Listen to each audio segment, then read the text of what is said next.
투자 판단의 최종 책임은 투자자 본인에게 있습니다. 안녕하세요. 오늘 저희가 좀 깊게 파고들어 볼 주제, 바로 라운드힐 밈스탁 ETF, 줄여서 MEM ETF입니다. 이게 다시 돌아왔어요. 2021년 말이었죠. 그때 시장이 엄청 뜨거울 때 등장했다가 잠깐 사라졌던 상품인데 이게 다시 나타났다는 소식입니다. 그래서 오늘 보내주신 여러 자료들을 보면서 이게 그냥 어쩌다 다시 나온 건지 아니면 지금 시장 상황이나 뭐랄까 투자 방식 자체에 어떤 의미가 있는 건지 한번 제대로 파헤쳐 보려고 합니다. 네, 저도 자료들 보면서 상당히 흥미롭다고 생각했습니다. 이게 단순히 금융상품 하나가 다시 나왔다, 이걸 넘어서는 이야기들이 많더라고요. 말씀하신 것처럼 거시경제 상황부터 시작해서 또 투자하는 사람들의 심리, 그리고 요즘 빼놓을 수 없는 소셜미디어 네트워크, ETF 자체의 구조까지 여러 각도에서 볼 수 있겠더라고요. 맞아요. 그래서 저희 목표는 이 ETF 재등장이라는 현상을 통해서 지금 시장 참여자들이 뭘 보고 있는지, 또 시장의 판 자체는 어떻게 바뀌고 있는지 그 단서들을 좀 찾아보는 거죠. 자, 그럼 어디부터 시작해 볼까요? 역시 큰 그림부터 봐야겠죠? 네, 그게 좋겠습니다. 이 MEM ETF가 처음 나왔던 때가 2021년 12월. 그때 어땠는지 혹시 기억나시나요? 자료 보니까 팬데믹 때문에 돈이 어마어마하게 풀렸고 아, 네네. 유동성이 정말 넘쳐났죠. 그리고 금리는 사실상 제로였고요. 그렇죠. 돈은 많은데 이자율은 낮으니까 사람들이 위험한 자산에도 막 몰려들던 시기였잖아요. 맞습니다. 자료들에서도 그 부분을 정확히 짚고 있어요. 기업의 실제 가치, 펀더멘탈이라고 하죠. 그런 것보다는 그냥 시장 분위기, 특히 온라인에서 얼마나 화제가 되느냐, 이게 주가를 움직이는 훨씬 큰 힘이었던 거죠. 공이었죠. 네, 그렇죠. 레딧 같은 데서 개인 투자자들이 막 뭉쳐가지고 어떨 때는 진짜 큰 기관 투자자들하고 맞서기도 했고요. 맞아요, 맞아요. 그때 보면 2021년에 일부 밈 주식들 상승률이 정말 상상을 초월했죠. 네, 정말 대단했습니다. 그런 환경이었기 때문에 사실 밈 주식 현상이 나올 수 있었던 배경이 된 거죠. 그야말로 광풍이었는데 근데 영원한 파티는 없다고 상황이 확 바뀌었잖아요. 인플레이션 때문에. 네, 연준이 이제 칼을 빼들었죠. 고삐 풀린 물가를 잡겠다고 2022년부터 금리를 아주 공격적으로 올리기 시작했고요. 그러면서 시장에 풀렸던 돈들이 마르기 시작하고 투자자들도 좀 몸을 사리게 됐고요. 정확합니다.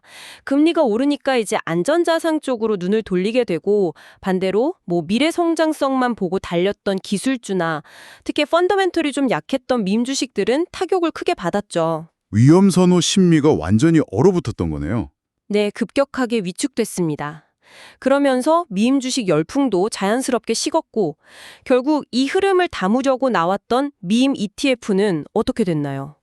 아시다시피 투자자들이 외면하면서 2023년 11월, 그쵸, 나온 지 2년도 안 돼서 상장 폐지가 됐죠. 네, 맞습니다. 그때 시장 분위기를 생각해 보면 연준 긴축이 거의 끝나간다는 기대는 슬슬 나왔지만 그래도 여전히 금리가 어떻게 될지 불확실했고 이런 초고위험 테마는 정말 쳐다도 안 볼 때였죠. 그런데 진짜 딱 1년 정도 만에 이 ETF가 다시 나왔다는 거예요. 이게 참 여러 분석 자료들에서 다 이 부분을 주목하더라고요. 이게 뭘 의미하는 거냐? 바로 그 지점입니다. 이게 그냥 다시 나왔네 하고 넘어갈 일이 아니라는 거죠. 자료들을 보면 이 ETF의 부활 자체가 지금 금융시장이 다시 한번 좀 과열 상태 아니면 최소한 굉장히 들떠 있는 상태 이런 국면에 들어섰을 수 있다는 아주 강력한 신호로 해석될 수 있다는 분석이 많아요. 과열 신호요? 네. 지금 보세요. 주요 주가 지수들이 계속 사상 최고치 찍고 있잖아요. everything rally다 이런 말도 나오고요. 이런 분위기 속에서 투자자들의 위험 선호 심리가 다시 확 살아나고 있다는 증거라는 거죠. 하긴 제롬 파월 연준 의장까지 나서서 자산 가격이 좀 높은 것 같다, 이런 뉘앙스로 얘기할 정도면 시장이 뜨겁긴 뜨거운가 봐요. 그렇죠. 파월 의장이 직접적으로 경고성 발언을 했다는 건 시사하는 바가 큽니다. 그럼 이 ETF의 재등장은 단순히 시장 분위기 다시 좋아졌네, 한 번 더 해볼까? 이런 걸 넘어서는 의미가 있다는 말씀이신 거죠? 네, 저는 그렇게 해석할 여지가 충분하다고 봅니다. 단순히 과거 유행이 돌고 돈다기보다는 시장에 다시 유동성이 좀 풍부해지고, 물론 금리가 예전 제로 수준은 아니지만요. 또 시장 참여자들이 굉장히 낙관적으로 변하면서 기업 가치보다는 투자 심리, 센티먼트가 시장을 다시 끌고 가는 그런 국면이 시작됐다는 걸 보여주는 어떤 상징적인 사건일 수 있다는 거죠. 상징적인 사건. 네. 어떤 자료에서는 이 ETF를 시장의 야성적 충동을 재는 온도계 같다고 비유하기도 했어요. 시장의 온도계. 와, 재밌는 비유네요. 과연 이번에는 이게 좀 지속될 수 있을지 아니면 또 반짝하고 말지. 이게 관전 포인트겠네요. 맞습니다. 굉장히 주목되는 부분이죠. 자, 그럼 이제 시선을 좀 옮겨서 사람들의 심리 쪽으로 들어가 보죠.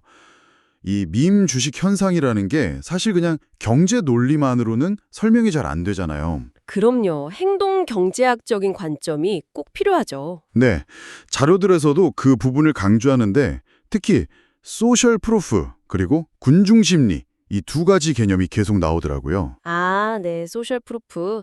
남들이 하니까 나도 한다는 거죠. 쉽게 말해서. 예를 들어 레딧에 그 유명한 월스트리트 배츠 같은 커뮤니티 있잖아요. 네네. 거기서 어떤 주식에 대해서 막 긍정적인 글이나 밈 같은 게 퍼지면 이렇게 많은 사람들이 좋다고 하네. 뭔가 있나 본데? 아니면 나만 이거 놓치면 안 되겠다. 이런 생각에 그냥 따라서 사게 되는 경향이죠. 정보가 맞는지 틀리는지보다는 그냥 그 집단의 움직임 자체에 더 끌리는 거네요. 그렇죠. 정보의 정확성 검증보다는 다수라 저렇게 움직인다는 사실 자체가 더 큰 영향을 주는 겁니다. 특히 2021년에 그 게임스톱 때 개인들이 뭉쳐서 거대 헤지펀드 이겼던 그 경험 있잖아요. 그게 이런 심리를 더 부추겼을 것 같아요. 정말 결정적이었죠. 자료에서도 그 부분이 언급되는데 우리도 할 수 있다. 다윗이 골리앗을 이긴 거다. 이런 식의 집단적인 어떤 효능감. 이런 게 생긴 거죠. 네, 자기 효능감. 맞습니다. 그 경험이 개인 투자자들한테 엄청난 자신감을 심어줬는데 이게 때로는 좀 과잉 확신, 오버컨피던스로 이어지기도 한다는 거예요. 너무 자신감이 넘쳐서. 네. 객관적으로 기업을 분석하거나 위험을 따져보기보다는 그냥 온라인에서 우리 편이 얼마나 지지하느냐, 우리 집단이 만들어낸 이야기가 뭐냐, 여기에 더 무게를 두게 될 수 있다는 거죠. 내가 혼자 분석하는 것보다 우리가 다 같이 미는 게 더 힘이 세다, 이런 믿음 같은 거요. 일리가 있네요. 그리고 또 하나 빼놓을 수 없는 심리, 바로 FOMO. 네. FOMO, Fear of Missing Out. 네. 나만 소외될까봐 두려운 마음. 옆에서 누가 밈주식으로 막 단기간에 대박 났다는 소리 들으면 이성이고 뭐고 나도 빨리 저기 타야 돼 이런 조바심이 생기잖아요. 그럼요. 그게 또 주가 변동성을 더 키우는 요인이 되죠. 너도 나도 막 막차라도 달려드니까요. 그렇죠.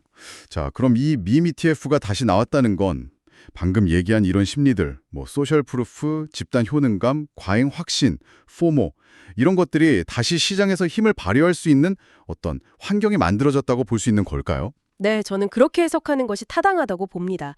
2021년에 그런 경험을 했던 투자자들도 있고 또 그 이후에 새로 시장에 들어온 투자자들도 있을 거잖아요. 이들이 결합하면서 언제든지 제2, 제3의 밈주식 열풍이 다시 불 수 있는 잠재력은 충분히 있다는 거죠. 잠재력. 네. 그래서 여기서 자료들이 던지는 좀 근본적인 질문이 이거예요.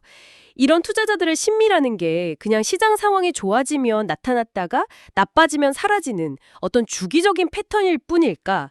아니면 이 소셜미디어 시대가 본격화되면서 투자 문화 자체가 뭔가 근본적으로 바뀌고 있는 걸까? 이 질문이죠. 와, 이거 정말 중요한 질문인데요. 주기적인 거냐, 아니면 아예 구조가 바뀌는 거냐. 그렇죠. 답하기 쉽지 않은 질문입니다. 이 질문의 답을 좀 찾아보려면 세 번째 축으로 넘어가 봐야 할 것 같아요. 기술적인 측면, 그러니까 소셜미디어 네트워크의 역할이나 ETF 상품 자체의 구조, 이런 것들이요. 네, 맞습니다. 그 부분도 중요하죠. 자료들 보니까 특히 흥미로운 분석이 있던데 금융시장의 어떤 권력 구조랄까? 이게 변하고 있다는 거예요. 예전에는 소수의 월스트리트 기관들이 정보를 꽉 쥐고 시장을 움직였다면 이제는 소셜미디어라는 굉장히 분산된 네트워크를 통해서 다수의 개인 투자자들이 그 힘을 가져가고 있다는 거죠. 네. 네트워크 이론으로 보면 정말 흥미로운 현상이에요. 아까 말씀드린 월스트리트 배치 같은 커뮤니티는 정보가 어마어마하게 빨리 퍼지잖아요. 이런 걸 작은 세상 네트워크, 스몰 월드 네트워크라고 하는데 딱 그 특징을 보여주는 거죠. 작은 세상 네트워크요? 네, 몇몇 영향력 있는 사용자들, 뭐 인플루언서라고 부를 수도 있겠죠.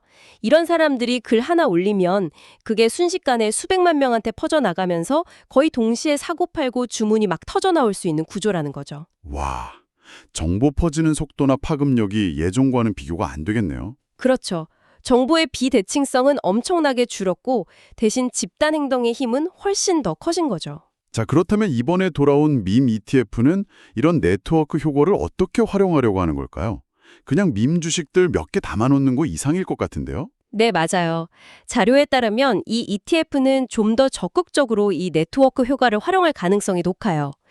예를 들면 소셜미디어에서 특정 주식이 얼마나 자주 언급되는지, 버즈, 투자자들이 그 주식에 대해 긍정적인지 부정적인지, 센티멘트 어나리시스, 특정 커뮤니티에서 관심도가 얼마나 높은지 이런 것들을 정량적으로 또 정성적으로 분석한다는 거죠. 데이터 분석을 하는 거네요. 네.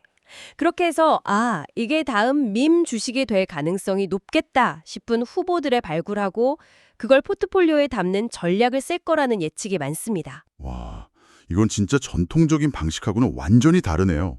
재무제표 보고 뭐 PER, PBR 따지고 이런 게 아니라 그렇죠. 기업의 펀더멘털보다는 온라인에서의 인기, 화제성 지수 같은 게 더 중요한 투자 기준이 될 수도 있다는 겁니다. 트위터 분석해서 투자한다. 약간 이런 느낌인데요. 투자자 입장에서는 이런 ETF 장점도 있고 단점도 있겠어요. 네, 명확합니다. 장점은 일단 개별 밈 주식은 변동성이 너무 크잖아요. 직접 투자하기에는 부담스러운데 ETF를 통하면 여러 밈 주식에 나눠서 투자하면서도 그 테마에는 참여할 수 있다는 거죠. 일종의 밈 주식 종합 선물 세트 같은 느낌으로요. 네, 분산 투자의 이점이죠. 그럼 단점은요? 위험 요인은 없을까요? 당연히 있습니다. 오히려 더 풀 수도 있고요.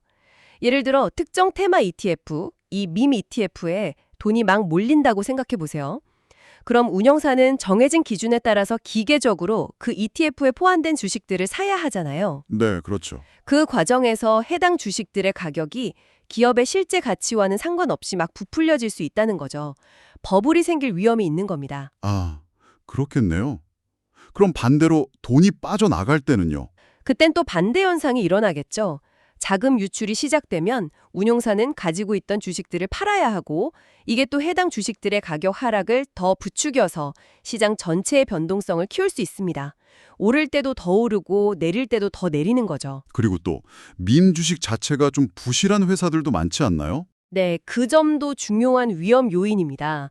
펀더멘털이 약한 경우가 많기 때문에 ETF에 담겨있던 종목이 갑자기 거래 정지되거나 심하면 상장 폐지될 위험도 분명히 고려해야 합니다.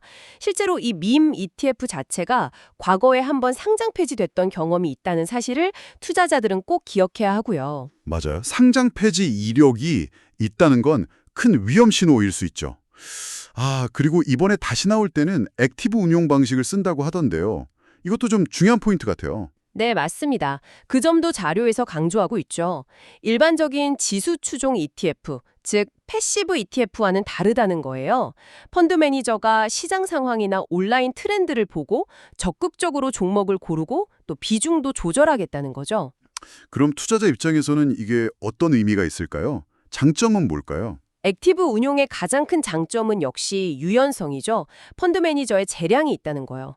밈이라는 게 유행 주기가 엄청 짧고 예측하기 어렵잖아요. 그렇죠. 확 떴다가 금방 식기도 하고. 네. 그러니까 매니저가 이런 빠른 변화를 잘 포착해서 포트폴리오를 발빠르게 조정할 수 있다면 지수 추종보다 더 높은 수익을 낼 수도 있겠죠. 트렌드를 잘 타면 초과 수익이 가능하다. 그렇죠. 하지만 이게 그대로 단점이 될 수도 있습니다. 아, 그래요? 어떤 면에서요? 매니저의 판단이 항상 맞을 수는 없잖아요. 트렌드를 잘못 읽거나 사고 파는 타이밍을 놓치면 오히려 손실이 더 커질 수도 있는 거죠. 이걸 매니저 리스크라고 부릅니다. 매니저 리스크. 네. 결국 투자자는 이 ETF의 전략뿐만 아니라 그 전략을 실행하는 펀드 매니저의 능력까지 믿고 돈을 맡겨야 하는 셈이죠. 패시브 ETF보다 신경 쓸 게 더 많아지는 겁니다. 투자자들 심리는 여전히 뜨겁고 소셜 네트워크는 더 강력해졌고 ETF 구조도 좀 특이하고 이 모든 걸 다 고려했을 때 이 밈 ETF의 귀환, 이걸 최종적으로 어떻게 봐야 할까요? 자료들에서 경고하는 것처럼 이것 또 다른 시장 과열, 거품이 다시 끼고 있다는 신호로 봐야 할까요? 파월 의장도 경고했듯이 말이죠.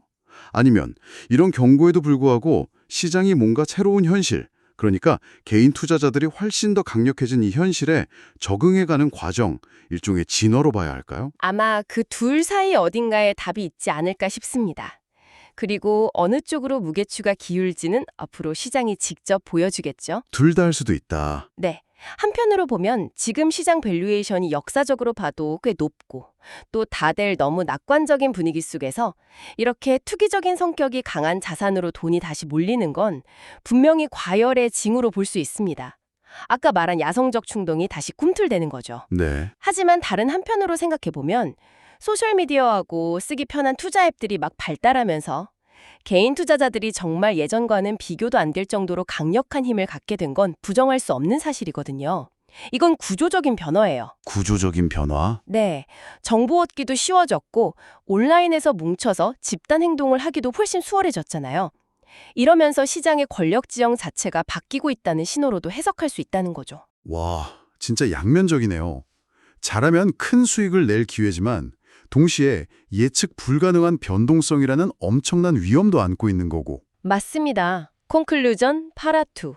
기회와 위험이 공존하는 거죠. 이건 뭐 투자자들뿐만이 아니라 시장을 관리하고 감독해야 하는 규제 당국 입장에서도 되게 골치 아픈 문제일 것 같아요. 이런 현상을 어떻게 봐야 할지, 또 어떻게 대응해야 할지 고민이 깊어질 수밖에 없겠네요. 네, 상당히 어려운 숙제죠.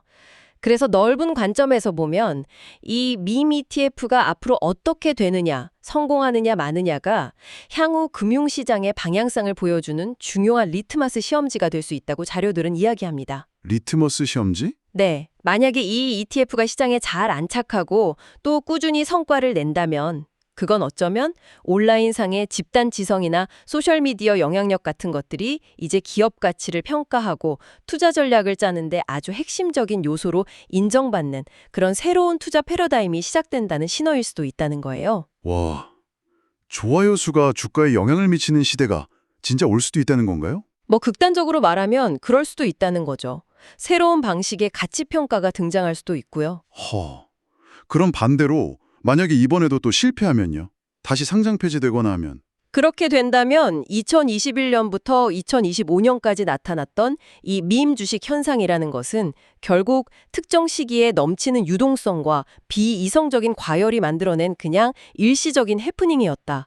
그리고 시장은 결국에는 기업의 본질적인 가치, 즉 펀더멘털로 돌아가게 되어 있다는 점을 다시 한번 확인시켜주는 사례로 남게 되겠죠. 그렇군요. 결국 이 ETF의 성공 여부가 시장의 성격 변화에 대한 중요한 논쟁의 결과를 보여줄 수도 있겠네요. 네, 그럴 가능성이 매우 높다고 봅니다. 네, 오늘 저희가 준비한 분석은 여기까지입니다. 이 밈 ETF의 귀환이라는 참 흥미로운 사건을 계기로 현재 시장의 여러 모습들을 좀 입체적으로 살펴볼 수 있었던 것 같습니다. 마지막으로 오늘 나온 이야기들을 바탕으로 여러분께서 한번 깊이 생각해 보실 만한 질문을 하나 던지면서 마무리할까 합니다. 오늘 자료들을 보면 이 ETF가 소셜미디어상의 화제성, 그러니까 온라인 트렌드를 분석해서 투자한다고 했잖아요. 만약에요, 앞으로 기업의 실제 재무 성과나 사업 전망, 이런 것보다 이렇게 온라인상의 인기나 사람들의 이야기, 담론을 분석하는 알고리즘이 투자 결정에 점점 더 큰 영향력을 미치게 된다면 장기적으로 봤을 때 우리가 기업 가치라고 부르는 것과 실제 주가 사이의 관계는 어떻게 재정이 될 수 있을까요? 어쩌면 우리가 알던 가치 투자의 정의 자체가 바뀌어야 할지도 모르겠습니다. 한 번쯤 곱씹어 볼 만한 질문인 것 같습니다. 항상 여러분의 성공 투자를 기원합니다. 내용이 좋으셨다면 구독, 좋아요 부탁합니다.